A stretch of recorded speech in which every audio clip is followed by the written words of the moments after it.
अस्सलाम वालेकुम dear students, आप देख रहे हैं rapid word TV YouTube channel और मैं हूं आपका होस्ट मोहम्मद मुज़र भट्टो। आज हम टेस्ट नंबर 2 करेंगे ऑब्जेक्टिव पार्ट का।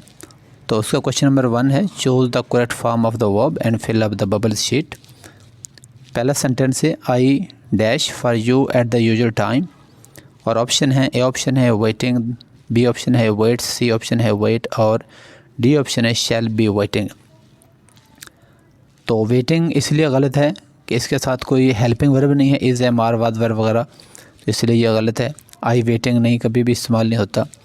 वेट्स इसलिए गलत है कि साथ पहली फॉर्म है और साथ एस लगाया गया है, और आई जो है इसके साथ हम फर्स्ट पर्सन है, लिहाजा प्रेजेंट टेंस में पहली फॉर्म के साथ हम एस या इसका इजाफा नहीं करते आई के साथ, लिहाजा ये पहले दोनों ऑप्शन गलत हैं। अब सी और डी में से देखते हैं कौन सा दुरुस्त है।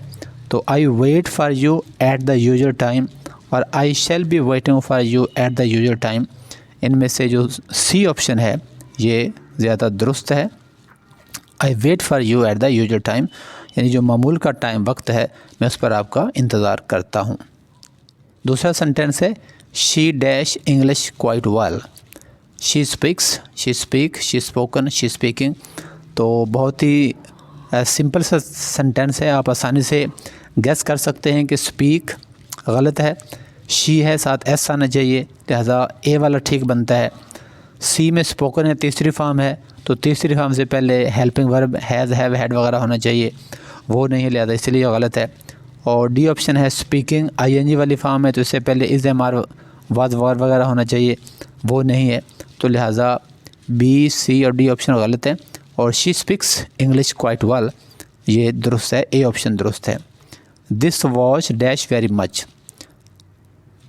तो ए ऑप्शन है नॉट कॉस्ट, बी ऑप्शन है will not cost, C option है कॉस्टिंग और डी ऑप्शन है डिड कॉस्ट। तो पहला, तीसरा और चौथा बिल्कुल ही बेमानी से हैं और किसी भी एतबार से दुरुस्त नहीं है, तो बी ऑप्शन दुरुस्त है। This watch will not cost you, will not cost very much, कि ये घड़ी जो है इसकी कीमत को ज़्यादा नहीं होगी। सेंटेंस नंबर 4 है, the farmers dash the harvest before it rains. Harvest फसल को कहते हैं, पकी हुई फसल। The farmers reap, reaps, will have reaped और reaping. The farmers reap the harvest before it rains, the farmers reaps, तो ये तो गलत है। रीप तो किसी हद तक फिर भी ठीक बन सकता है, लेकिन फार्मर्स गलत है जो कि ये प्लूरल है, तो इसके साथ ऐसे लगाया हुआ है। और ये विल हैव रीप्ड और रीपिंग, तो इसमें दो काम हुए हैं, एक फसल को काटने का, एक बारिश के होने का। तो जो काम पहले हुआ है वो फ्यूचर टेंस में इस्तेमाल होता है, उसके लिए हम फ्यूचर टेंस इस्तेमाल करते हैं। The farmers will have reaped the harvest before it rains, यानी बारिश के होने से पहले किसान जो है फसल काट चुके होंगे, तो सी ऑप्शन इसमें दुरुस्त है। ही खाली जगह in the sun for an hour, अभी टेस्ट नंबर 1 में भी हमने किया था कि जिसमें सिंस और फार इस्तेमाल होता है उसमें आम तौर पर हम परफेक्ट कंटिन्यूस टेंस इस्तेमाल करते हैं, तो इसमें हम डी ऑप्शन इस्तेमाल करेंगे, वही दुरुस्त है कि he has been standing in the sun for an hour, वो 1 घंटे से धूप में खड़ा हुआ है। क्वेश्चन नंबर 1 का जो दूसरा जुज़ है वो है, choose the word with correct spelling. ये अल्फाज दिए हुए इनमें से जो दुरुस्त स्पेलिंग वाला लफ्ज़ है उसको आपने टिक करना है, उसका बबल फिल करना है। तो पहला है पॉपुलेशन, पॉपुलेशन, पॉपुलेशन और पॉपुलेशन, तो इसका सी ऑप्शन दुरुस्त है, POPULATION, पॉपुलेशन, ये दुरुस्त स्पेलिंग है। पॉपुलेशन का मतलब है आबादी। नंबर 7 है सक्सेस, SUCCESS है और SUCES है, SUCESSE है और SUCEES, तो इसका पहला ऑप्शन दुरुस्त है, SUCCESS सक्सेस के स्पेलिंग होते हैं। नंबर 8 है अटेम्प्ट, अटेम्प्ट, अटेम्प्ट और अटेम्प्ट का स्पेलिंग है तो ATTEMPT, ये दुरुस्त स्पेलिंग है। और उसके बाद नंबर 9 है ANCESSTOR एंसेस्टर, ANCSTOR एंसेस्टर और INCSTR और ANSCSTR, तो इसमें बी ऑप्शन दुरुस्त है, ANCESTOR एंसेस्टर अबव अजदार फोर फादर्स। जी नेक्स्ट उसका जुज़ है, choose the word with correct spelling and fill up the bubble sheet. ये गलत दे गया है, इसमें करेक्ट स्पेलिंग नहीं करने, बल्कि ये अल्फाज दिए हुए हैं, इनमें से आपने बताना है कि कौन सा लफ्ज़ जो अंडरलाइन है उसके मानी क्या हैं। ये choose the word with correct spelling, ये जो उसने ऊपर लिखा है ये गलती से लिखा गया है। तो नंबर 10 है ये डिस्टिंक्ट, इसका आपने मतलब बताना। डिस्टिंक्ट मीन्स, ए ऑप्शन है परप्लेक्सिंग, बी ऑप्शन है माइनर, सी ऑप्शन है ईजी और डी ऑप्शन है क्लियर। डिस्टिंक्ट का मतलब होता है वाज़े, साफ, और ए ऑप्शन परप्लेक्सिंग का मतलब होता है परेशान कुन, जो बंदे को वर्ता है हैरत में डाल दे, हैरान कर दे, मुतहज्जर कर दे। माइनर का मतलब छोटा, मामूली, इजी का मतलब आसान, और डी ऑप्शन क्लियर का मतलब है बिल्कुल वाज़े। तो distinct means D option clear. Number 11 है the antonym of bright. Bright का आपने एंटोनिम यानी उसका ऑपोजिट बताना है। ब्राइट का मतलब होता है रोशन, डार्क का मतलब तारीक, ब्रिलियंट का मतलब भी रोशन, चमकता हुआ, क्लियर का मतलब वाज़े, और डिस्कार्ड का मतलब छोड़ देना, तर्क कर देना। तो ब्राइट का हमने ऑपोजिट बताना है, वो है डार्क। नंबर 12 है the synonym of foe. Synonym यानी उसका सिमिलर, उसका मुतरादिफ बताना है, हममानी बताना है। फो का मतलब होता है दुश्मन। तो पहला है एनिमी, दुश्मन, बी का मतलब है रिलेटिव, रिश्तेदार, फ्रेंड, दोस्त, और डी है कंपेनियन, साथी। तो फो का जो सिनोनिम है वो है एनिमी। नंबर 13 है which word means to identify the nature of problem specially an illness. किसी मसले की नौइयत की शनाख्त करना, ख़ास तौर पे किसी बीमारी की शनाख्त करना, उसके लिए इन अल्फाज में से कौन सा लफ्ज़ इस्तेमाल किया जाता है। पहला है इन्फेक्शन, दूसरा है इंजेक्शन, और तीसरा है डायग्नोज, और डी ऑप्शन है सिम्पटम। तो इन्फेक्शन का मतलब तो है जरासीम के ज़रिए बीमारी का फैलना। इंजेक्शन का मतलब है इंजेक्शन लगाना, जिस्म के अंदर कोई मादा दाखिल करना इंजेक्शन के ज़रिए। और डायग्नोज का मतलब है तशख़ीस करना, और सिम्पटम का मतलब है अलामत, बीमारी की अलामत वगैरह। तो इनमें से सी ऑप्शन दुरुस्त है, डायग्नोज, इसका मतलब है किसी बीमारी की तशख़ीस करना। नंबर 14 है एंटोनिम ऑफ कंज्यूम। कंज्यूम का आपने मुतज़ाद एंटोनिम ऑपोजिट बताना है। तो लफ्ज़ हैं यूटिलाइज़ का मतलब होता है इस्तेमाल करना, सेव का मतलब होता है बचा के रखना, यूज़ का मतलब इस्तेमाल करना, और नीड लेस का मतलब है जिसकी ज़रूरत ना हो, बेकार, फालतू, फजूल। तो कंज्यूम, यूटिलाइज़ और यूज़ सब का मतलब एक ही है, इस्तेमाल करना। तो हमने इसका बताना है एंटोनिम, तो वो है सेव, बचा के रखना, बचाना। ये नेक्स्ट उसका जो है choose the correct option according to the grammar and fill up the bubbles. Grammar के रो से आपने दुरुस्त ऑप्शन का इंतखाब करना है और उसका बबल फिल करना है। तो नंबर 15 है she shut the door softly.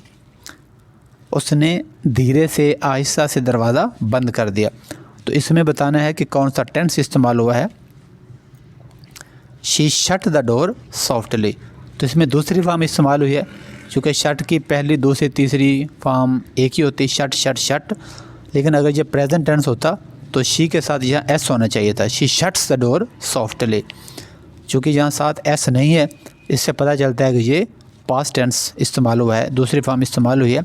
तो द टेंस इज़ पास्ट, इसका ए ऑप्शन दुरुस्त है, past tense, past indefinite tense, ये दुरुस्त है।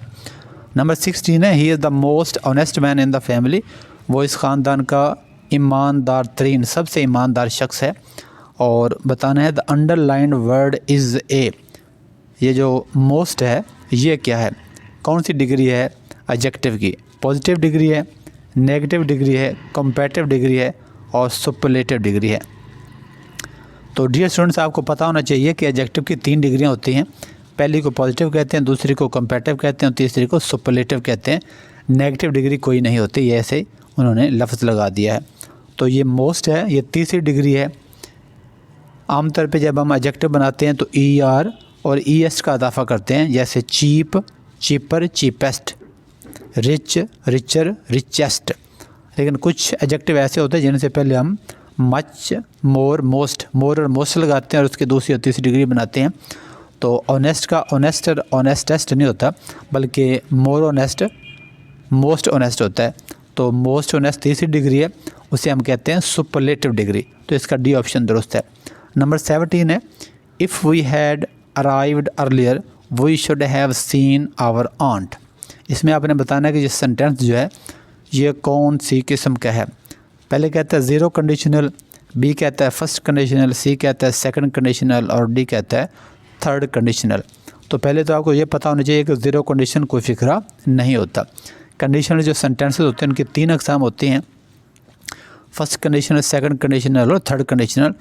फर्स्ट जो कंडीशनल होता है ये याद रखिएगा, फर्स्ट कंडीशन में जो इफ़ क्लास होती है वो प्रेजेंट टेंस में होती है और उसकी जो सब ऑर्डिनेट क्लास होती है वो किसी भी टेंस में हो सकती है।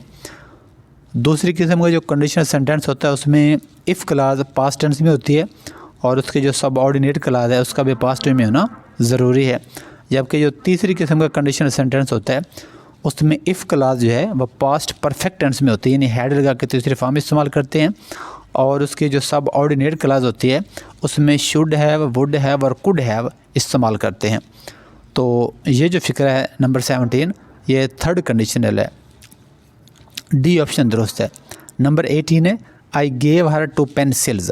2 को अंडरलाइन किया हुआ है, the underline word is a an. आपने बताना है कि 2 क्या है, एडवर्ब है, एडजेक्टिव है, इन्फिनेटिव है या फ्रीक्वेंसी है। तो ये 2 जो है ये एडजेक्टिव है। गिनती जितनी भी होती है 1 2 3 4 5 6 से 100 तक और 1000 और मिलियन ट्रिलियन तक ये सारे एडजेक्टिव होते हैं। तो 2 एडजेक्टिव है। और लास्ट सेंटेंस है हमारा, keep the ball in the basket. Ball को बास्केट में रख दीजिए। अंडरलाइंड वर्ड जो बास्केट है इसके बारे में बताना है कि ये कौन सा नाउन है, एब्स्ट्रैक्ट नाउन है, जेरेंड है, कंक्रीट है या कलेक्टिव नाउन है।